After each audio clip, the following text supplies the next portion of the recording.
My introduction to the Fallout franchise was with Fallout 4. I never played Fallout 3 or New Vegas or any of the other ones that came before those. I started off with 4, really enjoyed the game, then that was it for a couple years. Over the course of time, I've ended up with, over around 700 hours into the game, so I definitely enjoy it. Now, I've already went over Fallout 4 and reviewed it on my channel, so if you want to go check that out, then I'll leave a link for it in the description, or you can just look at my channel and find it. It's my currently most viewed video right now. But since I've already reviewed it, I'll just quickly go over what I love about Fallout 4. I love its gunplay. I don't mind the voice protagonist, although the dialogue can be a bit off sometimes. I like the factions and the quest lines. I enjoyed the story, and I think it's not too bad contrary to popular belief. I like how you select perks when you level up and you can end up with really OP builds. The settlement stuff is pretty dope. The atmosphere of the setting is really cool. Overall, I just really enjoyed Fallout 4 and how replayable it is.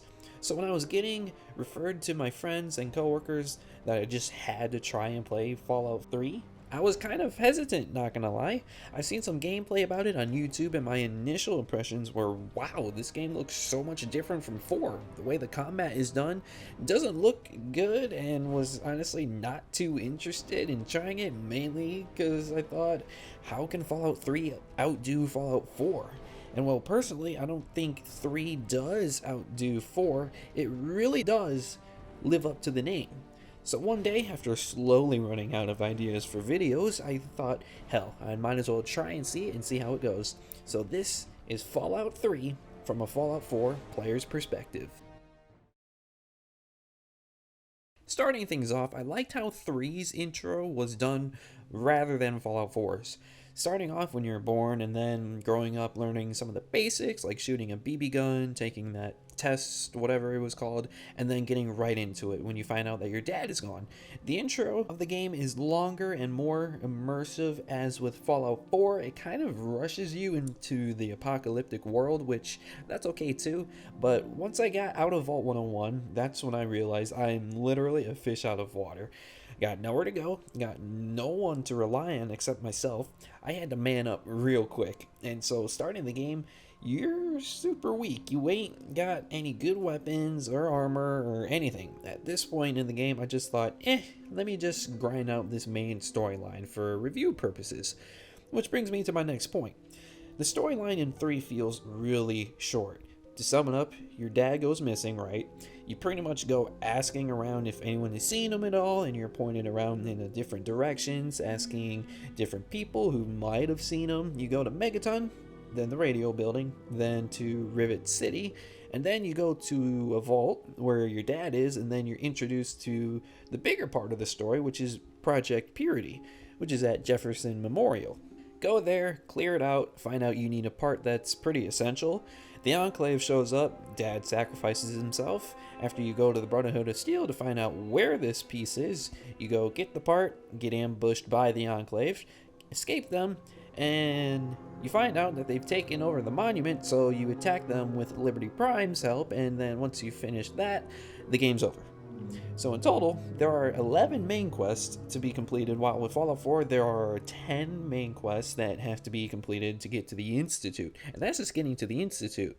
After that, depending on what faction you side with, they give you even more main quests, but the point is, they give you more main storyline quests than Fallout 3 does. But what I don't like is that once you're done with the main quest, that's it. That's the end of the game. You can't continue on from that point because it's just gonna keep giving you the same end cutscene, which brings you back into the main menu. So you'll have to go back to a save before you even start the last quest. And who's to say you even have a save point that's even close to that? If it's super far back, you just lost all that grinding that you just did in the meantime. Luckily for me, I save quite often, so I didn't have to go so far back. So I went out exploring and continued on with some other quests that I had. Exploring, it was pretty cool. I like how most places are like dungeons, and it seems small at first, but then you realize there are more areas that you can load into and explore.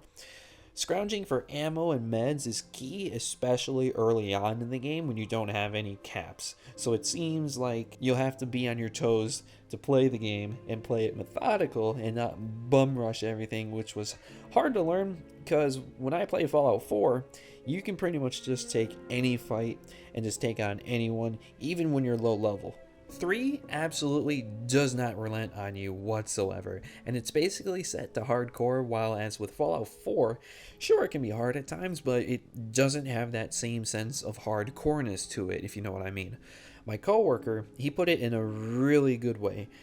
4 is just a pussy down version of Fallout 3, which, as much as I love Fallout 4, he's definitely right. 4 just spoon feeds you, while with 3, you will get your ass kicked. Another part I want to get into are both games' dialogue and roleplay features. I know the dialogue was controversial with Fallout 4 by having a voice protagonist and being restricted to only having 4 dialogue options with every single interaction. I didn't mind it, but after playing Fallout 3, I can 100% understand why people were upset with Fallout 4's version of their dialogue. The dialogue with 3 was so in depth with every interaction, and a lot of times, according to your special level, you can use your strength to intimidate someone, or if you needed a high enough perception level, to use a dialogue option. While as with 4, it's simplified down to only your charisma level. If you have a high enough charisma level, you can pass a speech check and then that's it. But if you fail it, you can just quick save right before it and just go through it over and over and over and over and over in time. You'd figure they'd go more into depth with their next sequel, but nope, they just decided just to make it worse, so I can really get why people hated those changes. Now, I don't mind the dialogue system in both games, but I'm sure if I played 3 before I played 4, then I would absolutely hate Fallout 4's version of their dialogue system. Now, both games do their roleplay features somewhat differently. The dialogue options with Fallout 3, since those are really much better, those really improve the roleplay features in Fallout 3. As with 4, the dialogue options are the roleplay features, if you know what I mean. The next part are the perks. With Fallout 3, if I can remember correctly, you use every time you level up, you use points, and you get maybe like 25 of them, and you can, or 15, and you can put them towards specific areas, and then once you do that, you can actually choose a perk that you can want. So that's pretty cool. But with Fallout 4, I think I gotta say I like Fallout 4's more is when you get basically a skill point, and then you can put it to whatever perk that it'll allow you to acquire. Now, all those perks can give you different builds, and I guess Fallout 3 can, but I think I like Fallout 4's builds a lot more, as I can really put so many perks into them. And I'm sure you can probably do that with Fallout 3 as well, but I did not grind all those levels whatsoever. If anything, the one thing that I made sure to do was max out my speech level right from the beginning, because from what my coworker told me was that there are so many different options and like speech checks that you can do, and honestly, some of them actually helped me out in the long run. There's a couple quests or objectives that I had to do, and I just skipped right over them just due to my speech level and kind of like lying a little bit. So that's also really dope as well. If I had to sum it all up on why Fallout 3 probably has better role playing, is that Fallout 4, it's mostly based on your combat, your settlement building, all this sort of stuff that kind of draws your attraction away from the role playing aspect of it. Which Fallout 4, it's a looter shooter when it's, when it all comes down to it. Fallout 3 is not. It has less of those features, which makes you focus more on the role playing aspect, if that makes sense. I like both ways and how each game does it, but if you like a role play game, Fallout 3 definitely is better and suits you way more. But if you like actually better combat, more things to do, then Fallout 4 is probably more for you.